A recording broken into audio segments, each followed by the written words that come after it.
दोस्तों आप लोग देख रहे हैं राइजिंग भोजपुरी और राइजिंग भोजपुरी में आप लोगों का बहुत बहुत स्वागत है। दोस्तों दिन भर जिस गाने का पोस्टर का आप लोग काफ़ी बेसब्री से इंतजार कर रहे थे, काफ़ी सारा आप लोगों का कमेंट्स आ रहा था कि खेसारी लाल यादव का जो कल वाराणसी में गाना शूट हुआ है उस गाने का पोस्टर कब रिलीज होगा, जो कि blue beat Bhojpuri YouTube channel के माध्यम से रिलीज होगा। दोस्तों उस गाने का पोस्टर को आउट कर दिया गया है, जो कि आप लोग देख सकते हैं अपने मोबाइल के स्क्रीन पर। गाने का नाम है दोस्तों डाल के चलो और इस गाने को खेसारी लाल यादव के साथ गाई हैं शिल्पी राज।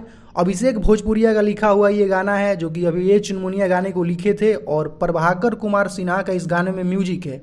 बाकी दोस्तों इस गाने के वीडियो में नजर आने वाली है सपना चौहान और इस गाने के वीडियो डायरेक्टर हैं आशीष सत्यार्थी। बाकी इस गाने के पोस्टर पे तो फिलहाल कुछ लिखा हुआ नहीं है, लेकिन इस गाने का टीजर सुनने में आया है कि कल रिलीज होगा और इस गाने का फुल वीडियो को परसों रिलीज किया जाएगा blue beat Bhojpuri YouTube channel के माध्यम से। बाकी आप लोग पोस्टर देखकर अंदाजा लगा सकते हैं कि कितना जबरदस्त दोस्तों ये गाना होने वाला है और शूटिंग का कई सारा तस्वीर भी सामने निकल कर आया हुआ था, उससे आप लोगों को अंदाजा लग ही गया होगा। तो आप लोगों को इस गाने का पोस्टर और टाइटल कैसा लगा आप लोग कमेंट सेक्शन में जरूर बताइएगा। बाकी आप लोग कल एकदम तैयार रहिएगा, इसका टीजर कल सुबह में आ रहा है और परसों इस गाने का फुल वीडियो को रिलीज किया जाएगा।